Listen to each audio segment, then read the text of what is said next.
Yeah. Welcome to Strip Cover Lit, the biggest books, the bestest looks, and all the charm it ever took. I'm Adrian Fort. And I'm Dalton Gentry. Apparently this is Variety Hour, because that's the new moniker of Variety Hour. It's been at least 5 months that's been the moniker of Variety Hour. Well, we're bringing it back because this is episode 1 of season 3 of Variety Hour. Yeah. Because apparently we have seasons now. I think it's fun. We made it through another idea. year of Variety Hour. Yeah, We're not changing anything. We're not changing the format, but we're just going to title it differently. Yeah, we might change the format eventually. Eventually? Something, I don't know. Next year, season 4? Yeah, we're open to comments. We're open to recommendations. Suggestions? Again, I still have no idea, but Variety Hour is always the popular one of the week, and it's just me sitting here complaining and making fun of myself, so... One way that we'd like to change things up is I would like to complain this week. I would like to complain. This is Possum, please, go ahead. This is my season to complain. First off, I got a cold. Hopefully, this is my pre-fall cold that is going to go once and then I'll be fine. Okay. I don't feel like that's going to be the case ever since I've been on overnights. I've been getting sick more often. And even getting the flu, despite the fact that I get the flu shot. So I'm pissed off. Real angry. Real salty. And then, because I'm sick, I don't want to do anything. So when you texted me that you were coming down to shoot, I was hungry. Okay. I hadn't eaten anything. Okay. So I make a run to the Kwik Trip. It's 3 in the morning. You started a new job. This is our first film date with you starting a new job. On the night shift? 3 in the morning. Apparently Kwik Trip doesn't have any food ready to go. Really? They got 40 hot dogs, none of them are cooked. Well, they're hot dogs. You can eat them regardless. He told me not to. Okay. The taquitos weren't ready to go. Bastards. The egg rolls, no Gouda. That's just, that's the best part of Kwik Trip. I'm not sure, It's the only part of Kwik Trip. It's the best part of Kwik Trip. Kwik Trip is the creme de la creme of gas stations. Yeah. One day I hope I can work hard enough to work at Kwik Trip. But No, you can't. For the time being, Those Kwik Trip, they earn their money. it's gorgeous. I love Kwik Trip. And if you don't know what Kwik Trip is, it's the Tim Hortons of America. It's the greatest thing ever. What do they have? Tim Hortons. Canada. Oh, nobody's watching from Canada sucks. I love Tim Hortons. I've never been. I'm just in love with the How do you idea. know? How do you know? What? I don't know. It's like a Kwik Trip, I'm complaining here. but instead of rollers, they serve donuts. But anyway, please continue. So I'm not a runner. Not much of a runner. Trying to get back in shape. Fair enough. So I like to average a mile a day, which is 30 miles a month, right? But I break my running up.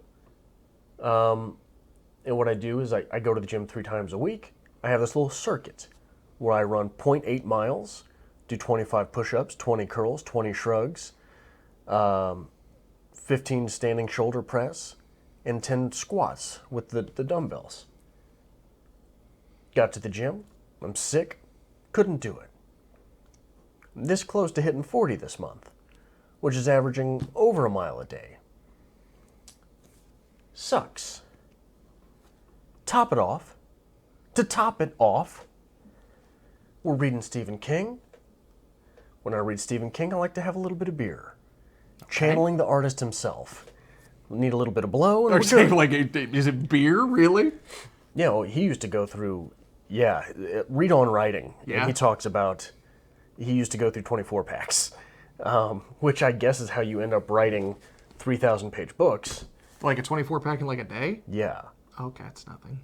A 24-pack in a day for one individual. Yeah. Really? I can polish a 30, no problem. There's no way. Yeah, go get me a 30 right now. I got nothing better to do. I'll take it out. Your body at that point is comprised of beer. Anyway, I'm complaining here. You can get to your stupid story later. It's called a case race, but carry on. I'm not doing that. There's no. We'll live stream it. So I pick up some beer every once in a while now. Okay. It's been a long time since I've had Blue Moon. Blue Moon, very near and dear to my heart. I like a Blue Moon. Love a Blue Moon, right? Gorgeous beer. Beautiful.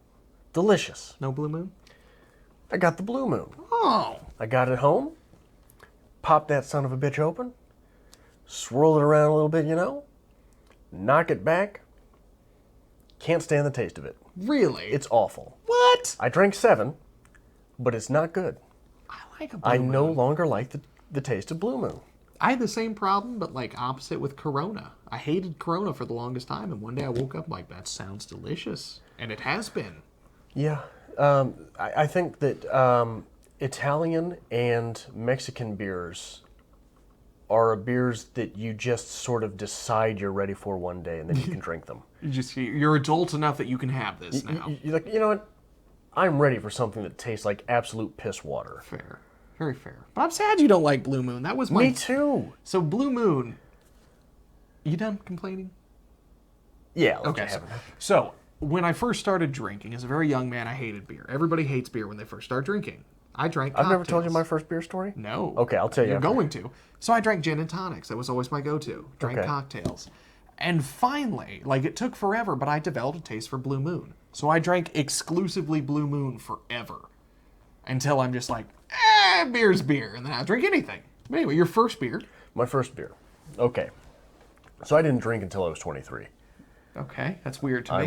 I was a sober kid. And 23, I decided, you know what? My life sucks enough. I'm going to go ahead and get drunk. As most people do. And I started with wine. And I was drinking wine, and I liked wine. So I branched out into what I thought would be good, American honey. Which, if you're used to wine, American honey is like a kick in the balls. Okay. Didn't like it. So I went back to wine. Until my buddy had his bachelor party. And I drank everything. I drank everything. I was drinking tequila. Ooh. I was drinking whiskey. I was drinking margaritas. And then we left for the clubs. We went to Power and Light, which is just a series of clubs. Okay. I was lit beyond being lit. Because I was used to wine, all of a sudden I'm drinking margaritas and tequila like it's wine. Yeah, wake up. There was no waking up. And ran into a guy I knew at high school at one of the bars. And he's talking to me, and I remember sitting here thinking, no idea what this guy is saying. You know, I wasn't prepared to be as drunk as I was. You know I'm not good with public. Being in a dance club bar is even worse, right? Fair, this is a fair. dance club bar. People sweating and pressed right up next to each other. So he's saying something to me and he orders a beer. I have no idea to this day if that fella ordered me a beer or just ordered a beer.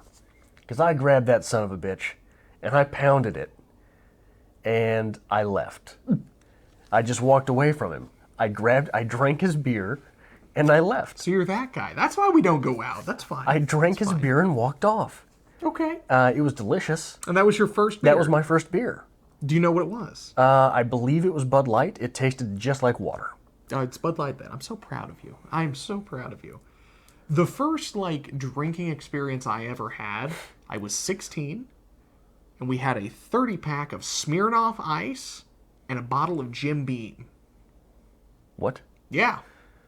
Okay. And that's what we did. We just went to town on it. 16-year-old kids in a friend's basement, just chasing the gym with a Smirnoff Ice. Okay. And that was also the first time that I ever experienced when you're really, really drunk and you have to lay down because everything's just woof, woof, woof.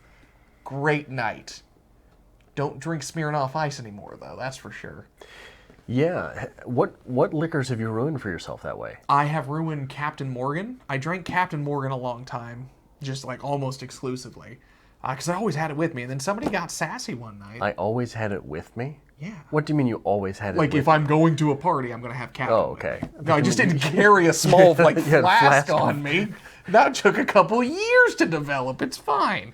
But somebody got sassy one night, and they said, well, I can definitely drink more than you. I'm like, no, you can't. I've been this way forever. I am an unstoppable force when it comes to drinking. So, we get into this little skiff here, and he gets the bottle of Captain out, cracks it open. I'm like, okay, pour yourself a shot. So he did, and I chugged half the bottle. I win. You can't now. Bad idea. 16, 17-year-old Dalton cannot handle that. Not sure if 29-year-old Dalton can handle that anymore. Yeah, I'm 90% positive the last time you told this story you were 26 at the time. Was I? I think so. No, there's no way. I was in a cabin in the woods. I was in high school. I know that. Okay. But yeah, can't do Captain Morgan anymore. Beyond that, about anything. I'm not a big Jack Daniels fan. Never have been. But yeah, line it up. I'll drink it. I've ruined sangria for myself. Yeah. Getting sick on sangria is like getting sick on nothing I've ever gotten sick on. Wine hangovers in general are always the worst. No matter what. It's something about the sweetness of the wine. It's just awful the next day. I think I told this story on Variety Hour. I ruined Bailey's for myself. I never told this story? Maybe. The guy who would come in like 3-4 times a week and buy Bailey's caramel and... Yes. Yeah. Green apple something, and it was just a caramel apple. Blech. Yeah, I ruined that for myself. I threw up. But I'm so hard. surprised, like, you're impressed. Like, I could drink a 30-pack. That is no problem. In a sitting. Beer, I can't do that much beer. Off tap, like, for whatever reason, like, I know it tastes better off tap, but for whatever reason, the consistency agrees with me more. Okay. Beer from a can, I get 3 or 4 in me, and I've got an okay buzz, but my stomach says, no, man. Not No, today. man, we're done. Not today. I haven't done a case race in a hot minute. We should live stream one. We should do it. No. We'll get a 12-pack. It'll make you feel better about yourself. So do you each have a 12-pack, or you just, I finish one, you finish one, I finish one, you finish one? So if we're doing a case race, like a true traditional case race, we would both get a 30-pack. And whoever finish it first wins. I want to know how many times in your life you have drunk the water equivalent of a case race in a day. Like that much water? Like 30 Yes. cans of water? Yes. Never. I'm not even sure if I drank 30 cans of water in a lifetime. You probably not. Like, I've switched over to trying to drink more water recently, mainly because working at the gas station, like, I have free reign of all the soda, which was great for the first day. They've got the red cream soda. It's my favorite. Then after having, like, 2 44 ounces, like, in 2 consecutive days, I'm like, can't do it. Yeah. It's time for water. I don't know how people drink soda constantly. I have no idea. Never been a soda drinker, and, like, it's just too sweet. It's water and tea or alcohol. I'm a simple man. Like once a month, I'll be good for a Pepsi That's fair. or a Coke. Every now and then, it's fine. Yeah. But, like, people come in and they drink it constantly. I have no idea. It's amazing to me. I do know that Cherry Coke and Jim Beam is delicious. Yeah. Yes. And, like, that's the thing. Like, I can take a beer and just, like, shotgun one. I can take a beer and just slam the whole thing in a drink. I don't think I could do that with a can of Coke. No, God, no. No. I can do that with beer, and two or three of them I'm probably done. But Coke, no.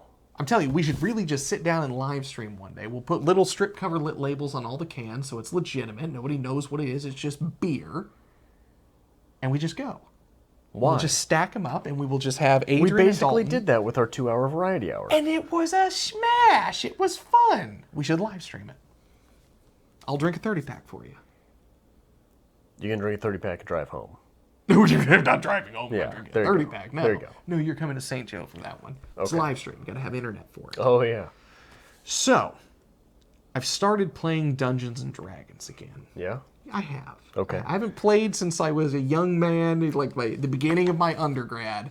I've dabbled here and there, but like for some reason, we were Who sitting are you around. playing with? I have friends. Oh, It's crazy. But we were sitting around like we were that's just not what I was suggesting. Jack off. getting there. We were sitting around, we were just talking about it. Like, you know, I've got all the books at home, and like Megan mentioned, she's And I bought you that one from 78, right? You did. Yeah. Still got it. Megan's mentioned she's never played. So I'm like, honestly, I could throw one together. We'll get a couple people over. We'll teach you. It's fun. You sit around doing basic math for 8 hours pretending to be an elf. Am I wrong that this has never made a proper jump to console gaming? No, you're correct with that. Why? So the basic concept of it is what popular gaming is, 100%. Like if you're going to be playing your Skyrims or your Elder Scrolls, it's basically Dungeons and Dragons, wholeheartedly. But for some reason, the Dungeons and Dragons brand has never really taken off. They've had a lot of games, and it's been almost exactly like every other role-playing game there is. But it's just never taken off. But I mean, you could even, if you were to cut back and you were to make it like classic 8-bit looking, you would save enough space that you could have a dungeon master still. You could say, okay, you have X amount of space to craft your place and put things in play. Fair. You know what I mean? Like, that's got to be I would imagine that the main contributing factor to the fact that this has never made the jump is that the dungeon master is such a big part of things. So the replayability is a big part of things. Fair enough. But if you have, like, if you allowed people, like with Warcraft, there used to be a way where you could make your own level. Gaming is advanced to the point now where you could make 19 levels. You just have, so the upstairs of the dungeon, I don't even know if it's actually in a dungeon, but you could allow 18 levels or whatever. Yeah. And you could pick the size of the map and you could place things in there. You could. I guarantee you could make that. I'm sure you could. And, like, there have been pushes, and I'm sure there's programs that exist where you can basically have a virtual board. Yeah. Where basically you're playing Dungeons and Dragons, but everything's computerized so you can visualize it better. Yeah, that's It's what I just- mean. it's a That's cool what I mean. concept. It's just never really taken off. You know they're making a movie? Is it a movie or a Netflix series? You know, they've made a movie. Yeah, it was awful. Oh, yeah. That's like a $5 Walmart bin special. It's terrible. But they're doing it again. Oh, my. I can't remember if it's a movie or if it's a Netflix thing. Well, as a man who's recently decided to start playing Dungeons and Dragons again, I might have to partake. Yeah. That's But the you were worst, telling. the worst thing about Dungeons and Dragons. So we wanted to teach Megan. So I got Megan, I got Josh, I call a couple buddies over. We teach her how to play. We all have a lot of fun. We decided we're going to start doing it once a month, maybe, get together, play. So we ended up playing like 3 times in a month. And as soon as word got out that I was playing Dungeons and Dragons again, it's like the floodgates opened. So now I'm running a game and playing in a game as well. Eventually, you're just never going to see me again because I'm going to be, just in my own little world being an elf. I'm excited about it. Or you're just going to show up dressed like Gandalf. I Because that's all you wear. I You're the used- overnight guy at a gas station. You can get away with it at work. Yeah, I pretty much dress like this. I'm still wearing my khakis. I came from work. Yeah. Quite literally, when I was a freshman, I'd say, in college, I would play until about 6 o'clock in the morning and then go to my 8 o'clock class.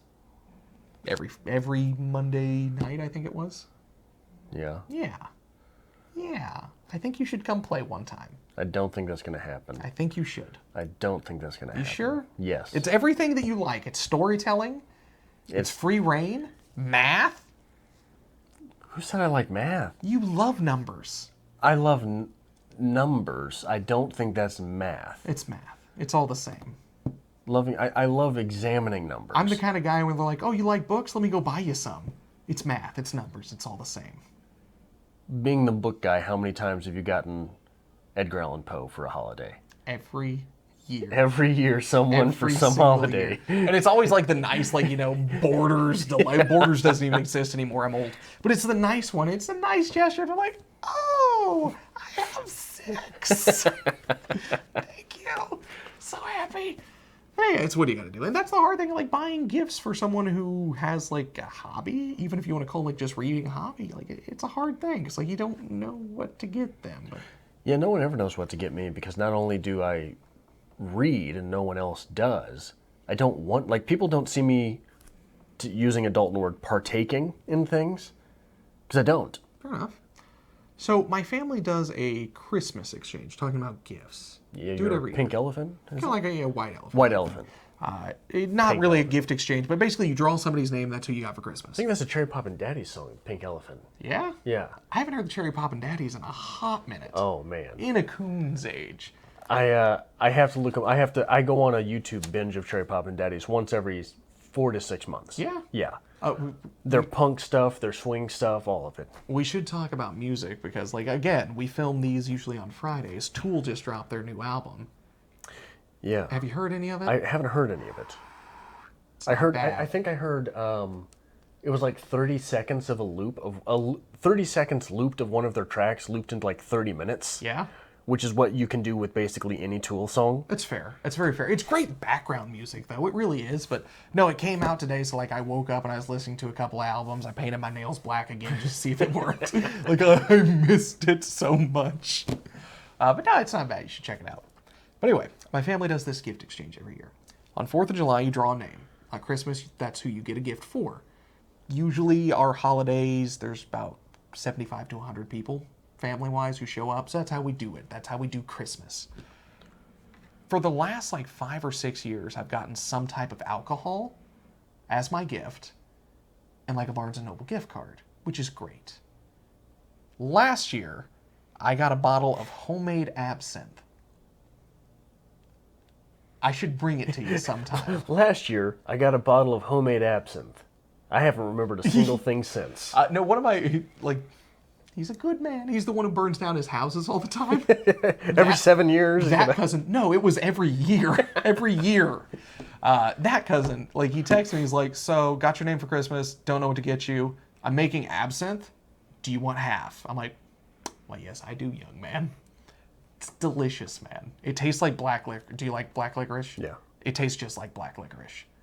But then you have a couple shots, and it's stout enough that you start to feel it, and your stomach starts to churn that black licorice, and it's god-awful. It's a nightmare liquid. I'm going to bring it down for you. Okay. I think you should try it. And then we'll drink a 30-pack. A couple shots of that, I'll be drunk enough to know the difference, right? And that's the thing. I don't know. I've just been in a drinking mood this week. Yeah. Every now and then you get in those. We did some power hours earlier this week. You familiar with the power hour? I believe I am probably familiar with a much different power hour than are you. Does it involve weights and moving? No. What does your power hour consist of? Every 60 seconds, the song changes. You take a shot of beer. It equates to 6, 7, 8 beers in an hour. Okay. That's Much it. different. What's your power hour? A power hour is a tool of productivity. It depends on who you're talking to. The power hours that I utilize is I sit down with everything that I need to get done and say I need to write, I need to read James Joyce, I need to read Tennessee Williams, and I have to do some planning. Okay. There's 4 subjects there. You take 15 minutes on each of them. At the end of that hour, you're not done with any of them. But you've attacked each with enough vigor that you are now in the mindset to get them done.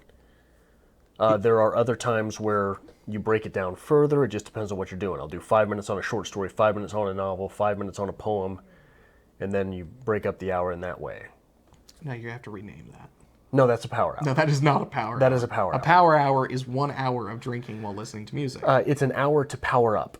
No.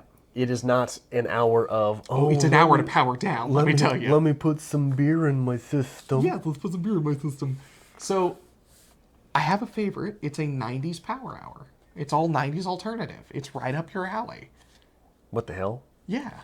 And it's glorious. It changes every 60 seconds for you. You have your shot of beer, you refill, you wait 60 seconds, listen to the music, reminisce, hit another.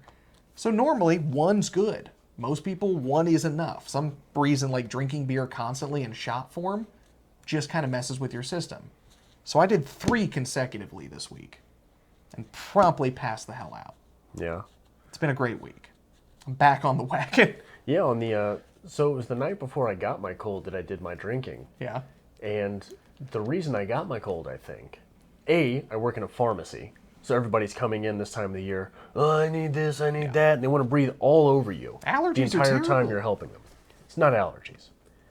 And so I got nice and drunk, and not overpoweringly drunk, just 7 beers deep. You got a good drunk going. Lay down, and my landlord is calling me. I've got a box in my mailbox. Okay. So when you live in an apartment, the apartment I've got, you've got your mailbox, and then there's the big package mailboxes. Yes. And if you get a big package, they'll put a key in your mailbox. Okay. So I received a package, and I told you how I get the mail for everybody, and I get the pizzas for everybody, and I get this for everybody. I was just laying down, get a call from my landlord saying you've got a package in your mailbox, and one of your neighbors is frantic that you've got her package. So here I am, drunk as hell, trying to pass out. I get that phone call, and I hang up the phone. I'm like, I don't care. I don't care, I'm going to sleep.